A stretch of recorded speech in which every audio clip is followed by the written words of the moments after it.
My mom used to go through the newspaper, like heavy. When we used to get the Newsday newspaper in the house, and my mom would not, there was no internet back then. So everything came out of that newspaper. My mom would attack it. She wouldn't read it. She would attack that newspaper. She'd cut up all of the coupons. She would find out what's going on. Was there anything interesting happening? What was going on here? And she would just attack that thing and cut it up and give stuff to the neighbors and our relatives. She would attack a newspaper. We also used to get the Long Island Catholic in the house, and she would use that to do like movie ratings to see what we were allowed to watch.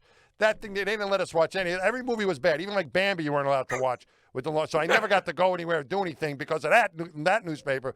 But the Newsday, she would go through this thing. So she came up with this idea. She says, Mike, after I told her this about a week later, she said, there's going to be a Space Fest at the local aviation museum. So the local aviation, it was called the Cradle of Aviation Museum. And she goes, maybe you can go there and meet people who are interested in the space program, make some new friends. And I was like, okay. I was like 23 when this was happening. I'd been out of school for about a year. So and no one wanted to go with me. Like my friends were like, are you out of your mind? We're not going to the Space Fest. So I drive over there by myself, and I go to the Space Fest, and they have like all these different tables set up. So one of the tables is the Civil Air Patrol. And I go up to the Civil Air Patrol table, thinking I can learn something. This looks interesting, maybe related to flying or something. There's a kid back there.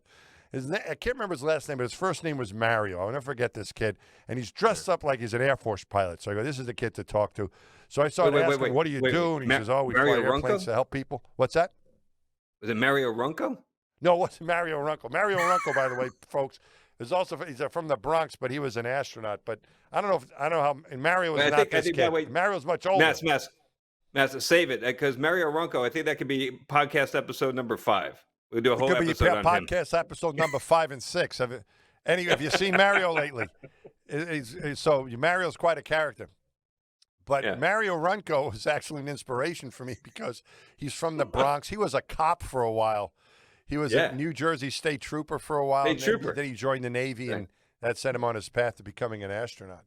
But very funny guy. But this kid named Mario, I remember talking to him, and I was asking him questions, and he's saying how he's learning to fly an airplane, and he wanted to be an astronaut one day. I go, really? What are you going to do? And he said, I'm going to learn how to fly now. I'm going to fly with the Civil Air Patrol. Then I'm going to go to the Air Force Academy. And I'm going to learn how to fly jets. I'm going to become a test pilot. Then I'm going to become an astronaut. I'm like, wow, this kid has got.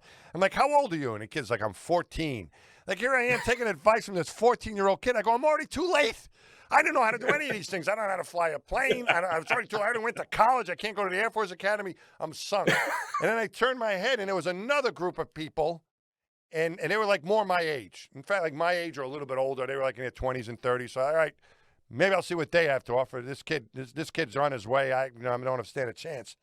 So I'm looking for maybe a plan B. And I go up to these other people, and the name of the club was like the Space Club or the Space Farers, something like that. We want to go to space or something. So I said, what do you guys do? And the guy's there behind the thing goes, oh, we're a group. We want to all go to space. I go, that's the group for me. I want to join. How do I join this group? I want to go to space. So they say, all right, fill this thing out. And I go, do you have meetings or anything? They go, yeah, come to our meeting. And they're having a meeting at somebody's house. So I convinced my girlfriend. No one, again, wanted to go with me. I was a little nervous. So I convinced my girlfriend to go to this thing. And we go to this meeting. And what it was, the reason that they wanted to go to space wasn't for, like, science or exploration. They wanted to get away from Earth. And it wasn't like they wanted to get out. They just wanted to leave. And like going to Europe wasn't good enough. It wasn't like they wanted to travel. They wanted to leave the planet.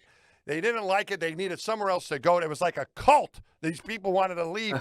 And all they did during this meeting was talk about how they were going to leave. And I'm like, how are you going to get there? Don't you need a spaceship? And like, oh, someone's going to develop a spaceship and we're going to volunteer. And I go, really? I go, where are you going to go? And they go, oh, someone will build a space colony and they're going to need someone to go. We're going to be the ones. And I'm like, I don't really know if this is a well-cooked plan.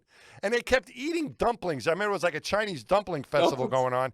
And like, you guys, if you want to get off the ground, you better stop eating. All they were doing was eating and talking about someone's going to have to, this is not. And I remember leaving that meeting and the door closing behind us. And I look at my girlfriend. I go, what are you thinking? She says, I think you've lost your mind.